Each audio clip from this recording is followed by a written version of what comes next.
आज काङ्ग्रेस नेता तथा सभापति गगन कुमार थापाको एउटा भिडियो सामाजिक सञ्जालमा आइपुगेको छ र सामाजिक सञ्जाल मार्फत उनले आफ्ना कार्यकर्ता तथा सर्वसाधारणका लागि आइटी सम्बन्धमा विविध अभिव्यक्तिहरू राखेका छन्। त्यो सन्दर्भमा उनले के कस्तो अभिव्यक्ति राखेका छन् अब हेरौँ। उहाँले अथवा गगन थापाले भनिरहेका भनाइहरू अब हामी सुन्छौँ अनि विशेष मूल्याङ्कनको पाटोतर्फ लाग्छौँ। नमस्कार, तपाईहरुलाई कीर्तिपुरको डाँडा याद छ। मैले केही समय अगाडि कीर्तिपुरको एउटा राजनीतिक सभामा यही डाँडामा बसेर ल्यापटप चलाएर महिनाको 3-4 लाख कमाउने बनाउन सकिन्छ भनेर भनेको थिएँ। यो हाँसोको विषय पनि भयो, तर मैले हावादारी कुरा गरेको थिइनँ। मेरो त्यो कुनै उडन्ते सपनाको कुरा पनि थिएन। त्यो गर्न सकिन्छ भन्ने मेरो विश्वासको कुरा थियो। केही वर्षकै योजनाहरू थिए। तपाईलाई याद छ भने अघिल्लो सरकारको पालामा एउटा अध्यादेशको मार्फतबाट सूचना प्रविधिको क्षेत्रमा हामीले केही सुधारहरू गर्यौं, जसले तत्कालै केही परिणामहरू पनि देखायो। यद्यपि मलाई थाहा छ कि यी थोरै सुधारका कुराहरू अपर्याप्त छन्, केही भएकै छैन भन्ने होइन। 2019 मा नेपालले डिजिटल नेपाल फ्रेमवर्क भनेर घोषणा गर्यो, जसले 2024 देखि 2034 सम्मको समयलाई आइटी टिकेट भनेर भन्यो र यो बीचमा केही स्पष्ट टार्गेट पनि राखे, जस्तो आइटीको निर्यातको लागि करिब 10 वर्षमा 30 खरबको निर्यात गर्ने, करिब 5 लाख प्रत्यक्ष रोजगारी सृजना गर्ने, 10 लाख अप्रत्यक्ष रोजगारी सृजना गर्ने। के गर्ने भन्ने टुङ्गो लाग्यो, तर के गर्ने भन्ने कुरा हाम्रो बीचको अलमलको विषय रहेन। यसको कानुनको पक्ष सबभन्दा महत्त्वपूर्ण कुरा रह्यो। हामीले गर्ने भनेर आइडेन्टिफाई गरेको कुरालाई एकदम सिरियसली कमिटेड भएर गऱ्यो भने 5 वर्षभित्रमा साँच्चै गर्न सकिन्छ। करिब 4 खरब रुपियाँ बराबरको आइटी तथा डिजिटल सेवाहरूको निर्यात गर्ने कुरा सम्भव छ।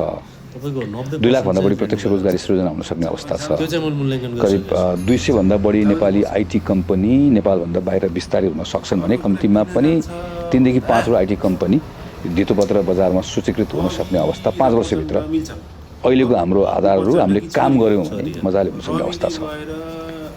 गर्यो भने हुन्छ भन्ने कुराको यसको प्रमाण चाहिँ हामीले अघिल्लो सरकारको पालामा गरेको कानुनी सुधारले ल्याएको यो परिवर्तनले पनि देखाउँछ। केही लगानी सम्बन्धी एउटा कानुन छ जसले करिब 60 वर्षभन्दा पुरानो कानुन हो, जसले नेपालभन्दा बाहिर गएर गरेको छ। हामीले आइटीको सेक्टरमा चाहिँ यसलाई खुला गर्नुपर्छ भनेर भन्यौँ। करिब नेपालको 4 वटा भन्दा बढी कम्पनीले विदेशमा लगानी गर्ने कुरा प्रारम्भ भइसकेको छ। आइसिटीको सेक्टरमा यो वैदेशिक लगानीको कुराको 2 करोडको सीमा थियो, त्यो क्यापलाई हटाउन साथै र अटोमेटिक एउटा तरिकाबाट स्वचालित प्रविधिबाट हुने व्यवस्था गर्न साथै यो 1 वर्षभित्रमा करिब 16 वटा यो कम्पनीहरूमा आएको लगानी करिब 384 वटा कम्पनीमा पुगेको छ। यो कुराले देखाउँछ सामान्य सुधारहरूले पनि केही नयाँ परिणामहरू ल्याउँदो रहेछ। तर अलिकति सुधार गर्ने बिचमा अड्कने हाम्रो बानी भएको छ। अब एउटा क्रमबद्ध रूपमा सुधारका कामहरू हामीले गर्नुपर्नेछ, जुन यो 5 वर्षभित्र अब हामीले गर्ने हो। तीमध्येका केही कुराहरूको बारेमा मात्रै म चर्चा गर्छु। आइसिटीको सेक्टरमा स्थिर यो करको नीति लिनुपर्नेछ। यो हुन साथै यो मजाले फस्टाउँछ। दोस्रो कुरा भनेको ह्युमन रिसोर्सको कुरा हो। करिब अहिले 15,000 आइसिटी ग्रेजुएट्सहरू हुन्छ भनेर हामी वर्षमा भन्छौँ। 7,000ले मात्र रोजगारी पाएको अवस्था छ। पढेको मानिसहरूलाई सोध्यो राम्रो काम पाउँदैन भनेर भन्छ, कम्पनीहरूलाई सोध्यो भने राम्रो यो ट्रेन ह्युमन रिसोर्स छैन भनेर भन्छ। यो त एउटा खालको प्याराडक्स भयो। तर हामीले राम्रो गरेको ग्लोबली राम्रो गरेको देशहरू हेऱ्यो भने कस्तो देखिन्छ भने पहिला ट्यालेन्टको हब बनाउने, त्यसमा यो पब्लिक प्राइभेट पार्टनरसिप हुन्छ, स्टेटको आफ्नो रोल हुन्छ, प्राइभेट सेक्टरको रोल हुन्छ, अनि ट्यालेन्टको हब भएपछि बल्ल त्यसलाई फलो गरेर कम्पनीहरू आउँछ। यो अरू सेक्टरभन्दा फरक छ।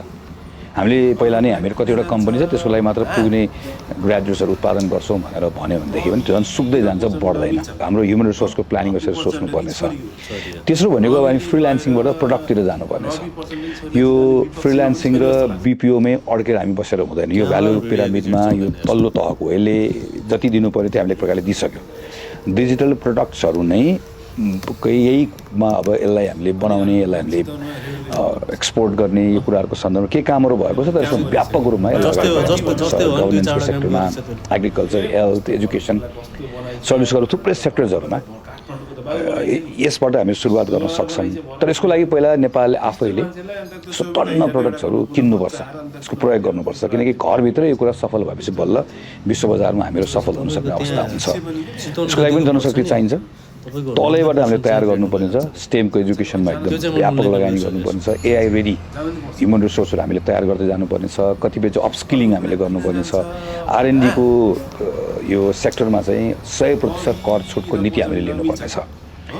अर्को कुरा भनेको चाहिँ हामीले यो पब्लिक फाइनेन्सको कुरा, बजेटिङको कुरा, कहाँ खर्च गर्ने भन्ने कुरा पनि त्यतिकै इम्पोर्टेन्ट छ। जस्तो हामीले आजभोलि बजेटमा जहाँ पनि सुन्छौँ आइटी पार्क, डेटा सेन्टर्सहरू भनेर सुन्छौँ। यसले के देखाउँछ भने राजनीतिक नेतृत्व आइटी हाम्रो लागि सबभन्दा महत्त्वपूर्ण क्षेत्र हो भन्ने कुरामा प्रष्ट छ। तर बनेपामा त्यत्रो ठुलो पार्क बन्यो नि त, त्यो पार्क त अहिले प्रेस चलिरहेको छ।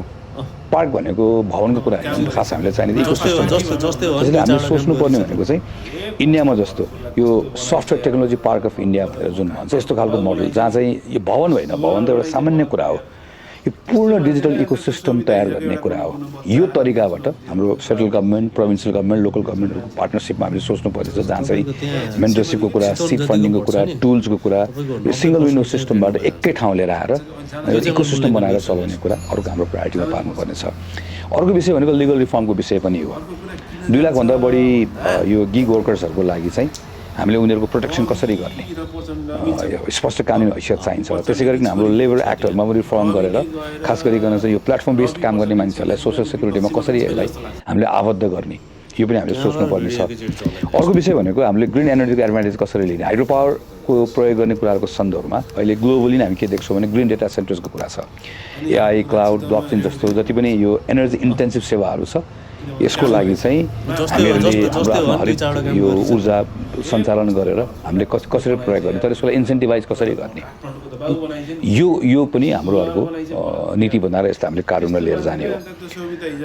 म यतिमै टुङ्ग्याउँछु किनकि यसको एकदम लामो लिस्ट हुन्छ। हामीले यसलाई आइडेन्टिफाई गरेर यो अघिल्लो सरकारकै पालोमा केही सुधारहरू गऱ्यौँ, तर त्यो सुरुवात थियो, त्यसले अहिले लय समातेको थियो। तर मैले अघि नै भने सुरुवात गर्ने तर अड्किने हाम्रो बानी छ। तर यो पटक हामीहरू 5 वर्षभित्रमा अहिलेको बिन्दुबाट कुन बिन्दुमा पुर्याउने, त्यसको निम्ति यो सुरुवात गरेको रिफर्मको कुरा बिचमा नअड्किने, त्यसलाई क्रमबद्ध कसरी गर्ने, यसको सम्पूर्ण रूपमा हामीले तयारी गरेका छौँ। धेरैचोटि हामीले भाषणमा भन्यौँ, धेरै पटक हामीले कुराकानी गऱ्यौँ। तर यो पटक साँच्चीकै नेपाललाई यसलाई डिजिटल हब बनाउने गरिकन काम गर्न सकिन्छ भन्ने विश्वासका साथ यो 5 वर्ष समय खेर नपालिकन काम गर्नुपर्छ भन्ने पक्षमा हामी छौँ। धन्यवाद।